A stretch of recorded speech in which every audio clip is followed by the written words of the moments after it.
All right, what's going on, guys? Eric here. In this video, I'm going to show you guys exactly how to break down a passage, how to make it make sense, how to not get lost in the details, how to remember all the details when the question asks for it, how to pick the best answer choice, okay, and how to do this all in a timely fashion so that you're not, wasting time and taking way too long and running out of time when it comes for you to finish all the passages. All right, I'm going to show you guys how to interpret these bar graphs here as well. Okay, I have not seen this passage before. This is my first time encountering this, and I want to show you guys live how I think and how I, get a 132, how I get all these answers right. Okay, so before I do this, as always, guys, do the passage on your own first and answer the questions on your own first. Okay, I'll scroll down here, pause it whenever you need to. All right, read through this whole passage. Okay, this is the first question. Write your answer. Pick your answer, write it down. This is 54. Pick your answer, write it down. 55. Pick your answer, write it down. 56. Pick your answer and write it down. That is it. Seems a little intimidating, but don't worry, guys. It's not that bad. I'm going to show you guys right now how to make the MCAT easy for you. So the pace that I read should be the pace that you read as well. It is a regular pace, just a little slower to zone in on the details. All right, let us begin. Diabetes mellitus is characterized by chronic elevated blood sugar levels as well as increased blood levels of fatty acids and ketone bodies. Okay, I'm gonna highlight this to make a mental, why isn't this highlighting? Hold on. Okay, I'm highlighting this part here so that my brain can deem this important. If my brain deems this important, it's more likely to memorize it when the question asks for it. Okay. Type 1 diabetes results from autoimmune mediated destruction of pancreatic beta cells. I knew this from Princeton Review, no need to highlight. While type 2 diabetes is caused by cellular insulin insensitivity due to long-term elevation of blood glucose levels. Okay. Recent studies have shown that iron levels are strongly correlated with diabetes. Okay, this is important here. Recent studies, whenever they say that, that means that they're trying to prove that the recent studies are right, or they're trying to prove that the recent studies are wrong. Let's see what they're trying to go for here. Okay.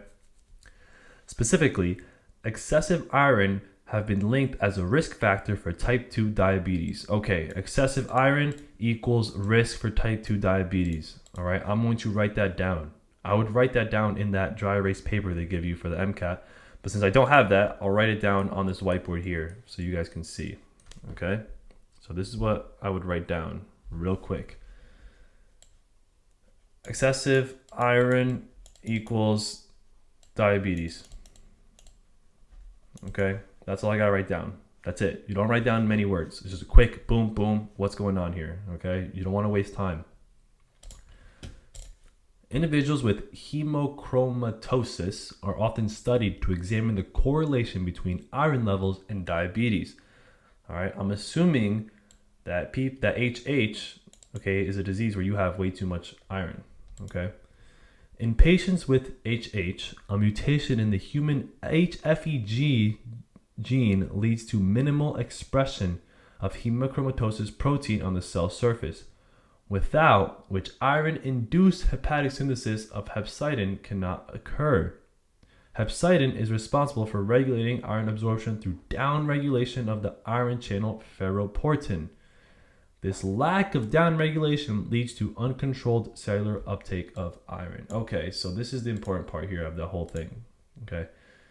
Basically what happens is that if you are mutating this gene, then you're going to have low expression of the protein on the surface, and that's going to lead to no regulation of synthesis. But the end result, what's important is this, is that when you are knocked out, okay, not knocked out, when you knock out HFE, so HFE knockout equals high iron, which equals diabetes. Okay, that's what we got going on here. All right, let's keep going. That was it. That was the first paragraph. All right, makes sense? Good. A research group performed a series of experiments in order to better understand the association between iron levels and diabetes. Cool. First, to confirm iron overload, researchers designed a mouse model by deleting both copies, both of these copies of the HFE gene analogous to the human HFE gene. All right. So they knocked out HFE to confirm that when you knock out HFE, you get high iron, just like we mentioned here. Okay. These HFE knockout mice were monitored for muscular levels of ferritin. Okay, what does ferritin do? One of the primary iron carriers. Okay, so if ferritin carries iron, if we have an increase in ferritin, what does that mean? We have an increase of iron. Okay, so in my little thing here, I'm going to write an increase in ferritin equals an increase in iron, which equals diabetes. Okay, let's keep going. Notice how I break this up, make it very, very simple. Remember, this is quick. This is quick. We don't want to waste time. All right. Next, rates of glucose oxidation were monitored in heart and skeletal muscle by adding carbon-14 glucose to the tissue samples and measuring 14CO2 release. Additionally, the rate of fatty acid oxidation was monitored in 2 different strains. All right, fatty acid oxidation, they're monitoring that. What are these strains? 129 and C57BL6 of HFE knockout mice through measuring the rate of water release using 3H palmitate. All right, so using the water release and palmitate, radioactive water and radioactive, palmitate, they're able to measure the rate of fatty acid oxidation. Now, in your brain, it's okay to have some type of prediction that's going on here. All right, we know that an increase in fatty acid oxidation means that correlates with diabetes. Okay, why? Well, in diabetes, we know that we have a trouble responding to glucose. So our body doesn't know that, so it's gonna keep trying to make glucose. It's gonna keep trying to make energy. It's gonna keep going through gluconeogenesis. All right, it's gonna keep breaking down these fatty acids. That's what makes sense here. Okay, so I'm predicting that we should see that. To standardize for changes in glucose production, the ratio of fatty acid oxidation to glucose oxidation was compared in wild type and HFE knockout mice. All right, to standardize for changes in glucose production, what does that mean? Well, that means that things could happen in an experiment. So they made a ratio for us to look at to make things easier. And they made it for wild type and the knockout mice. Okay, again, in your head, you should think, I'm predicting that the HFE knockout mice will have a higher ratio of fatty acid oxidation to glucose oxidation than wild type mice. The results from these experiments are shown in figure 1. You do not look at these figures yet. You only look at it when the question wants you to look at it. That's it. You don't want to waste your time trying to do all this. You'll forget this information and you might confuse yourself, okay? Let's keep going. You can read the caption though. So comparison of healthy and HFE knockout mice ferritin levels, glucose oxidation, palmitate oxidation, and fatty acid glucose oxidation ratio. Cool. To understand changes in enzyme levels in patients with elevated iron levels, gene expression in HFE knockout mice was monitored by RT-PCR. Okay, so they're measuring the gene expression only in HFE knockout mice. That's it, by RT-PCR. Carnitine palmitoyl transferase was significantly elevated. Okay, we had high CPT, as were levels of PDH kinase 4. High PDK4. What does PDK4 do? Which phosphorylates and inhibits PDH. All right, they should put in parentheses pyruvate dehydrogenase. Okay. But anyways, high PDK inhibits PDH. PDH levels were also significantly decreased. Well, that makes sense. We're inhibiting PDH. Lastly, fatty acid oxidation was measured in mice that were fed high-fat diets, okay, by the method described previously. All right. Oxygen consumption and heat production were also monitored in the same mouse models to further confirm changes in beta oxidation. Okay.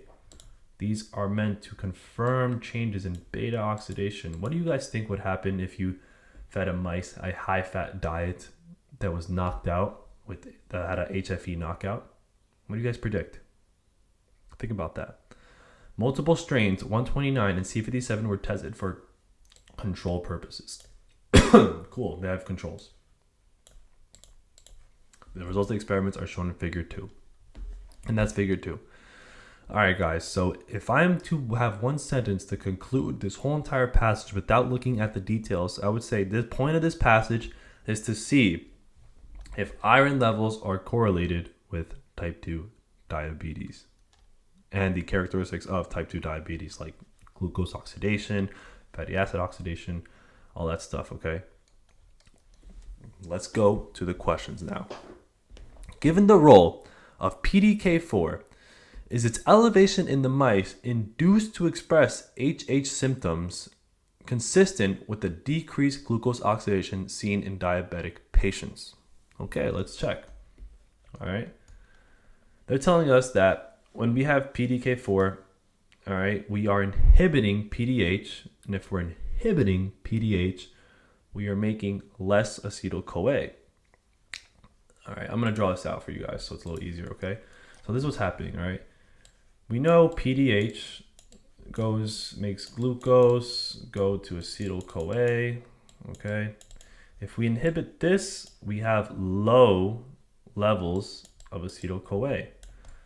Now, the body will sense this. The body will sense these low levels of acetyl-CoA. So what the body does is it ups beta oxidation, okay? It ups fatty acid oxidation, and that's going to replace all these low acetyl-CoAs, okay?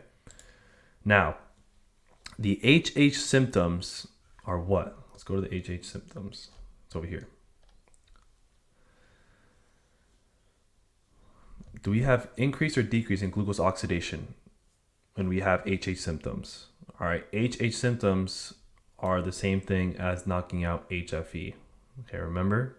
So, do we have increase or decrease in glucose oxidation in HFE knockout mice? Let's check. Wild type is the black.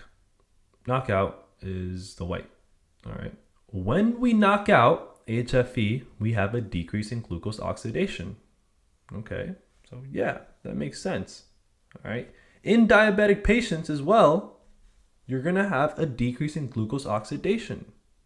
Okay. In diabetic patients, you're going to have higher fatty acid oxidation. So yes, these are consistent. Okay. It's very, very consistent. All right. So A and B are wrong. Okay. A and B are wrong. I really hope that makes sense for you guys. Any questions, just comment down below. This is a good passage, and this is I would say, relatively good question. Okay. It's a pretty tough question, tough passage. This is good. All right. It's not tough as in like it's hard to do. It's obviously easy, but I can see why people would find it tricky. So it's yes. It's definitely yes. All right. So yes, high PDK4 levels will limit glucose oxidation in diabetic patients who have decreased rates of cellular glucose uptake. Okay. I like this. I don't know about the second part here. Yes, elevated PDK4 levels will increase acetyl-CoA production, leading to increased production of ketone bodies as seen in diabetic patients. Okay. Elevated levels of PDK4 will inhibit PDH, giving us low acetyl-CoA. Okay, low acetyl-CoA. So this is wrong. And process elimination, we get C. C is the correct answer, guys. Okay, and I'm confident that C is the correct answer. When you go through these MCAT passages, you have to have a little bit of attitude. And what I mean by attitude, I mean you have to say, hey, this is wrong. Hey, you know, you're wrong. You are wrong. That's not what happens. Okay, that's what you have to sound like in your head, okay? Shows confidence. Palmitic acid has a chemical formula C16H32O2. Which of the following best describes the appropriate product distribution after 4 rounds of beta oxidation? Okay. Every round, you're going to lose 2 carbons, and those 2 carbons are going to be formed as an acetyl-CoA. All right. So you're going to have 8 carbons after 4 rounds. So this is wrong. You're not going to have 12. Okay, strike through. You're going to have 8. This is wrong. This is 6. And you're going to have 4 NADH, 4 acetyl-CoA, and 4 FADH2. Okay, and the only difference is that they give you acetic acid. You don't get acetic acid, you get acetyl-CoA. Answer is B, just like that. Which of the following is the most likely conclusion that can be drawn from the experimental results described in the passage?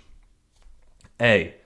Increased oxygen consumption and heat production in HFE knockout mice fed with a high-fat diet. All right, so let's go here. What do we have here? Oxygen consumption, heat production. They're pretty high in the HFE here. Okay. Result from increased fatty acid oxidation. Well, we have high. Can we conclude this, that the reason why these are high is because of high fatty acid oxidation? Well, we can conclude it so far because look, more palmitate oxidation with the HFE knockout. So yeah, this could happen. This could be a conclusion. Okay. And they also told us oxygen consumption and heat production were also monitored in the same mouse models to further confirm changes in beta oxidation. So yeah, A looks like it's good. Okay, there can be a lot of conclusions from these experiments, honestly, and A could be one of them. Let's keep going, see if there's a better answer. The relative rate of palmitate oxidation in HFE knockout mice compared to healthy mice is strain dependent. That would not be a conclusion we want to make.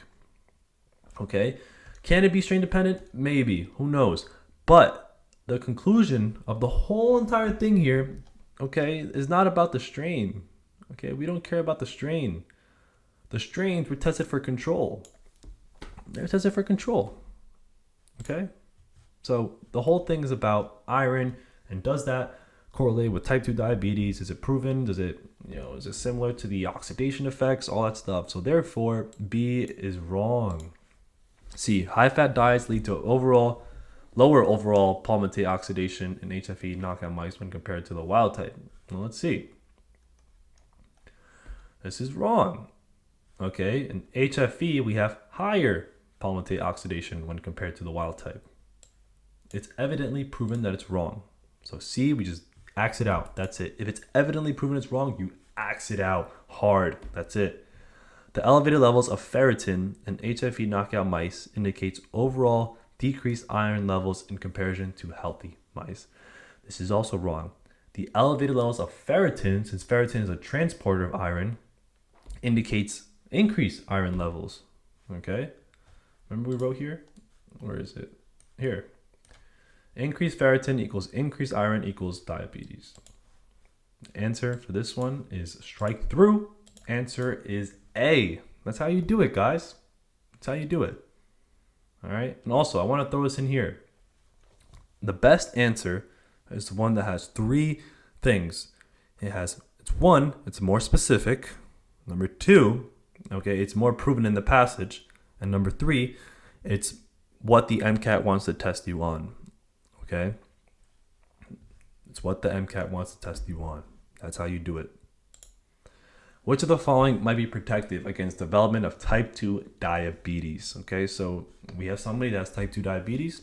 What do we give them to protect themselves against? Oh, my bad. My words are getting messed up here. What do we give someone to help protect them of getting diabetes? Okay.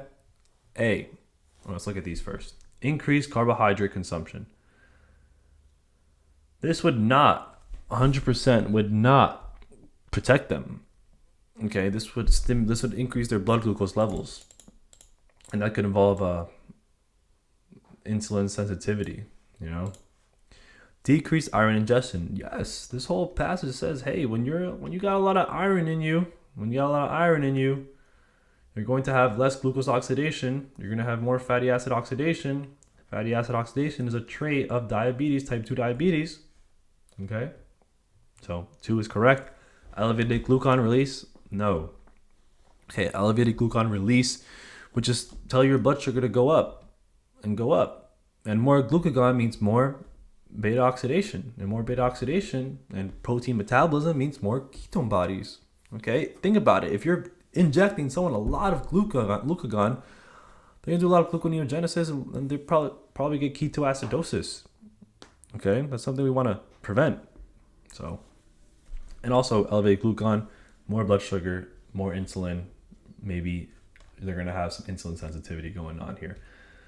So, 3 is wrong. 2 is the correct answer. And let's check if we got them all correct, guys. Let's see. Oh, we got a timeout here. Oh no. Fuck, I gotta edit that. All right. So, all right. Let's see if we got them all correct. We started with, what did we start with? 53. We started with 53. 53 was C. Let's see. Correct. Here's explanation if you guys would like. 54 was, we put B. 54 we put B. And here's explanation if you guys would like. That is correct. 55 we put A. Let's look at the explanation. That is correct. Okay, here's explanation. 56 was A. And here's explanation, guys. That is how you do it. That's how you get all of them right. If you guys are interested in joining MCAT University, it is the fully loaded program to hit your target score in half the time. It's a simple, easy program you follow. It's a rinse, wash, repeat sort of thing where you just do, like I said here to do, and it's going to be an easy MCAT and everyone's going to hit their target score. Okay, it's proven. So if you're interested in that, go to the comment section. Okay, click on the link. Fill out the application, schedule an interview, and I will ask you. And if it seems like we're a good fit, I'll ask you to join MCAT University. Okay? Do that. Thank you for watching. Subscribe, comment, do all that fun stuff. I enjoy making these videos for you guys. I want you guys to succeed, and I'll see you guys in the next video.